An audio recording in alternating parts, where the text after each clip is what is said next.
What if the car that just smoked you off the line wasn't a Mustang or a Camaro,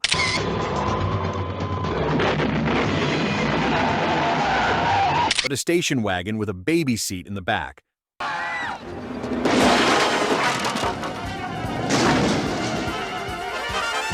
Or maybe it was a pickup that looked like a work truck until it left a Porsche behind in the dust.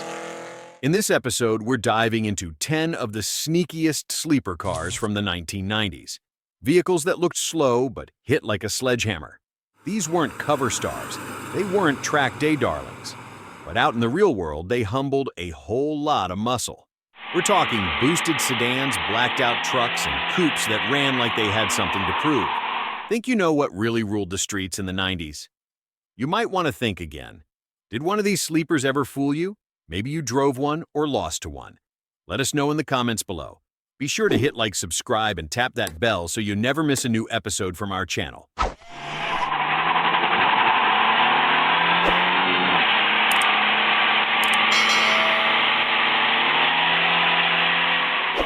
(1992) Volkswagen Corrado G60. The 1992 Volkswagen Corrado G60 is one of those rare cars that leaves muscle car fans scratching their heads and then tipping their hats. It didn't have V8 Thunder, it didn't come from Detroit, and it didn't wear stripes or scoops, but it had some of the most daring engineering ever to come out of Wolfsburg. Under its compact hood sat a 1.8-liter inline-4, but instead of a turbo VW, fitted it with the quirky and high-maintenance G-Later supercharger, a scroll-type charger that gave the Corrado 158 horsepower and 166 pound-feet of torque at 4,000 RPM. Matched to a slick 5-speed manual and front-wheel drive, the Corrado G60 could hit 60 in 7.5 seconds. But the real magic wasn't in a straight line. It came alive in the corners. With a tight suspension-wide track and a rear spoiler that raised automatically at 45 miles per hour, it handled like a BMW, not a Golf. The steering was razor-sharp. The power delivery was smooth but urgent, especially under hard throttle when the G-Later screamed to life. It looked like a funky coupe, but drove like a backroad scalpel. It didn't last long on the market, but for those in the know, it was a true Euro sleeper. 1990 Mercury Cougar XR7. Most folks remember the Mercury Cougar as a personal luxury coupe, something your uncle might have driven with a Landau roof and wire wheel covers. But in 1990, Mercury pulled a fast one. The XR7 trim quietly transformed the Cougar into a true factory sleeper, borrowing the same drivetrain as the Thunderbird Super Coupe, but wrapping it in a more upscale, understated body. Beneath the hood sat a 3.8-liter supercharged Essex V6 force, fed to produce 210 horsepower and a massive 315 pound-feet of torque at just 2,600 ERPM. That's right, this wasn't some lazy cruiser. It had real twist down low and a torque band that pulled hard through the rev range. What really made the Cougar XR7 stand out was the option of a 5-speed manual transmission, rare for its class and era. Rear-wheel drive and an independent rear suspension gave it handling chops that turned heads. The 0 to 60 time hovered around 7 seconds, putting it toe-to-toe with V8 pony cars of the day. Inside, it was quieter and more refined, a true gentleman's hot rod. It didn't need to shout, it just needed an open stretch of highway to flex. But if you think American sleepers are wild, wait until you meet this next German-built coupe with a supercharger and a serious attitude problem. 1997 Volvo 850R. If you think Volvo and your first thoughts are boxy, styling beige paint and soccer practice, the 1997 Volvo 850R is about to shake that image to the ground. This unassuming Swedish station wagon didn't just carry groceries, it carried a serious grudge. Under the hood sat a 2.3-liter B5 234T5 inline 5-cylinder engine, turbocharged to pump out 240 horsepower and 221 pound-feet of torque. And that torque hit early, just 2,100 RPM, giving it punch off the line that surprised a lot of rearview mirrors. In the US, it came mostly with a 4-speed automatic, but European models got the coveted 5-speed manual. Even with the slush box, the 850R could go 0 to 60 in 6.7 seconds quicker than many V8 Mustangs of the same era. But the numbers only tell part of the story. The 850R came with sport-tuned suspension, larger sway bars, upgraded brakes, and grippy tires on unique 17-inch Titan wheels. Inside, it featured suede and leather bucket seats, a performance gauge cluster, and just enough red stitching to let you know it meant business. It was safe, comfortable, and looked like a family car, but when pushed it turned into a snarling boost-fed sleeper that could hang with real muscle. Still think front-wheel drive cars are boring. The next one revs past 7,000 and was built to humiliate V8s in the twisties. 1991 GMC Syclone. In the early 90s, the term performance truck was almost laughable until GMC flipped the script. Enter the 1991 GMC Syclone, a sinister little pickup that looked like it belonged in a strip mall parking lot, but packed enough firepower to outrun Ferraris. Under the hood was a 4.3-liter LB4 V6 turbocharged with a Mitsubishi TD0617C unit and cooled by a Garrett intercooler. That setup cranked out 280 horsepower and a pavement-ripping 350 pound-feet of torque. But it wasn't just raw numbers, it was how the Syclone delivered them. With a 4-speed 4L60 automatic and all-wheel drive splitting torque, 35 to 65 front to rear, this truck launched harder than anything in its class or out of it. The Syclone could rocket from 0 to 60 in just 4.3 seconds and cover the quarter mile in 13.1 at 98 miles per hour. That was faster than a Ferrari 348 TS, faster than a Z28 Camaro, and definitely faster than any other pickup on the planet.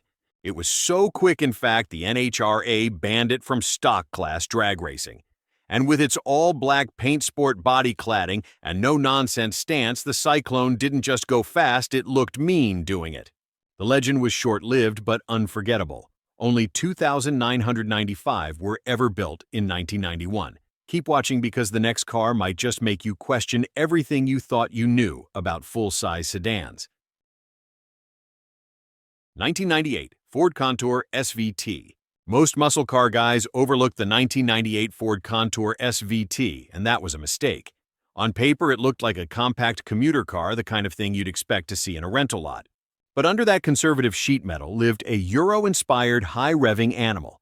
Developed by Ford's special vehicle team, the Contour SVT was a U.S. spec version of the European Ford Mondeo, tuned for sharper handling, better brakes, and serious performance credibility. At its heart was a hand-assembled 2.5-liter Duratec dual-overhead cam V6 pushing out 200 horsepower at 6,600 ERPM and 169 pound-feet of torque at 5,500. While those numbers might not shock anyone today, the delivery certainly did. This engine loved to scream, pulling hard to redline with a growl that sounded more Yamaha motorcycle than midsize sedan. Mated to a slick shifting 5-speed Gatrag manual and a finely tuned suspension setup, the SVT was one of the best handling front-wheel drive sedans of the decade. Car and driver praised its steering feel and agility, comparing it to much more expensive German rivals. It wasn't built to drag race, it was built to dominate the twisties, and it did just that. Think that was unexpected. The next car looked like a Camry's cousin, but it packed a V6 surprise. 1992 Toyota Camry V6. If there was ever a car that defined "don't judge a book by its cover," the 1992 Toyota Camry V6 is it. This mid-size sedan was the king of suburbia, quiet, reliable, and invisible in traffic. But for the select few who ordered it with the optional 3.0-liter, 3VZFE dual overhead, cam V6 and a 5-speed manual. This grocery getter became a true street sleeper. With 185 horsepower at 5,800 RPM and 189 pound-feet of torque at 4,800, it delivered smooth, responsive acceleration that left many early 90s sports coupes in the dust. The Camry's V6 was refined and overbuilt, sharing DNA with the Lexus ES300 of the time. Paired with the rare manual, it could hit 0 to 60 in about 7.5 seconds. That was quicker than a base Mustang or a Mazda MX-6. The real magic. It looked like nothing. Soft suspension, quiet exhaust, and styling that whispered safe and boring. But bury the throttle and this Camry pulled like a true sleeper. The 3VZFE engine became a legend in Toyota circles for its durability and tuning potential. Some owners even added turbos or superchargers, creating builds that stunned unsuspecting muscle cars at stoplights. 1995 Chevrolet Impala SS. If you grew up in the 60s or 70s, the name Impala SS likely brings back memories of chrome rumble and raw rear-wheel drive power. But in 1995, Chevrolet resurrected the nameplate in a way nobody expected. The new Impala SS didn't scream performance, it whispered it. Built on the full-size B body platform, this four-door brute took the bones of the Caprice 9C1 police cruiser and added just enough muscle to turn it into a street-sweeping sleeper. At its core was a 5.7-liter LT1 V8 borrowed from the C4 Corvette, albeit with cast-iron cylinder heads and a slightly detuned setup. Still, it cranked out a solid 260 horsepower and 330 pound-feet of torque. Mated to a 4-speed 4L60E automatic and rear-wheel drive, the Impala SS could hit 0 to 60 in just 6.5 seconds faster than many so-called sports sedans of the time. What made it even more compelling was its understated look, monochromatic paint, no chrome, a lowered stance, and 17-inch 5-spoke wheels. It looked like something a detective would drive, but it hauled like a hot rod. Inside, it was all business analog gauges, firm bucket seats, and a floor-mounted shifter. But don't get too comfortable, because the next car might just destroy your idea of what a Mercury Coupe could ever be. 1998 Jeep Grand Cherokee 5.9 Limited. In 1998, Jeep didn't just build an SUV, they built a leather-wrapped missile. The Grand Cherokee 5.9 Limited was the final hurrah for the first Gen ZJ, and boy did it go out swinging. While most SUVs were still chasing truck-like utility or suburban comfort, Jeep dropped in the most powerful motor they had, a 5.9-liter Magnum overhead valve V8. This beast pushed 245 horsepower at just 4,000 RPM. And more importantly, a monstrous 345 pound-feet of torque at 3,200 ERPM, mated to a 4-speed 46RE automatic and Jeep's full-time Quadra track all-wheel drive system. This luxury SUV could hit 60 in just 6.8 seconds. That made it the fastest SUV in America at the time. It didn't just go fast, it launched hard. That instant torque off the line gave it muscle car urgency in a body you'd never suspect. The 5.9 Limited came fully loaded, leather seats, wood grain trim, power everything, and even a functional hood scoop to help with cooling. It had a dual exhaust growl, stiffer suspension, and unique wheels to set it apart. But it still looked like just another family hauler. This was Detroit's idea of brute force with manners, and it worked. But what if I told you Buick built something even more subtle, with a blower under the hood? 1990 Ford Thunderbird SC. When most folks think of the Ford Thunderbird, they picture a comfortable cruiser, maybe something Grandpa drove on Sundays. But in 1990, the Thunderbird Super Coupe, better known as the SC, took that image and threw it straight out the window. Designed to compete directly with European Grand Tourers like the BMW 5 Series and Mercedes E-Class, the Thunderbird SC was no slouch.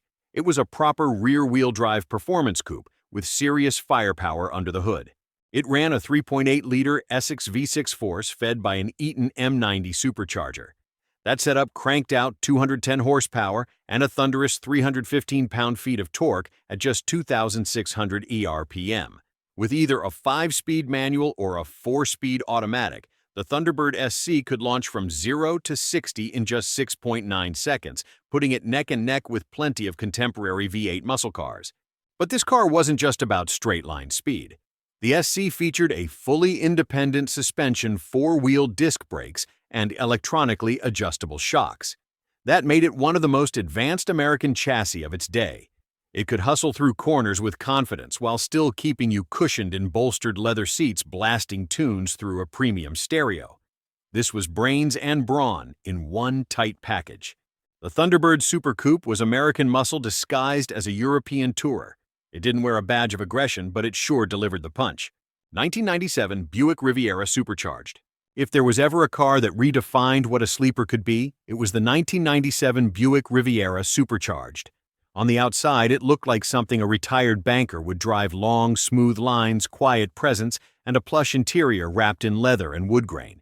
But hiding beneath all that comfort was a supercharged secret. Buick stuffed a 3.8-liter L67 V6 under the hood, paired with an Eaton M90 Roots-type blower. That setup pushed out 240 horsepower and a hearty 280 pound-feet of torque at 3,200 ERPM. That torque hit early and hit hard, launching this luxury coupe from 0 to 60 in just 7.2 seconds, quicker than many V8-powered sedans of the day. What made the Riviera so special wasn't just the power, it was how silently it delivered it. The car cruised like a Cadillac but pulled like a muscle car in disguise. It featured a 4-speed 4T60E automatic and front-wheel drive, civilized but still responsive when you dipped into the throttle. Enthusiasts knew the L67 had untapped potential too. With a pulley swap and a tune, you could unleash even more power and turn the sleeper into a stoplight menace. It didn't look fast, but that was the whole point. And that wraps up our rundown of 10 underrated sleepers from the 1990s. Cars that looked tame but hit hard when it counted. From turbocharged trucks to stealthy sedans, they proved you don't need flashy looks to deliver real speed. Now it's your turn. Did we leave out a sleeper that deserves a spot? Maybe you owned one, raced one, or got surprised by one back in the day. Share your stories in the comments. And don't forget to like the video, pass it along to your fellow gearheads, and subscribe for more hidden power and V8 nostalgia from the golden age of street performance.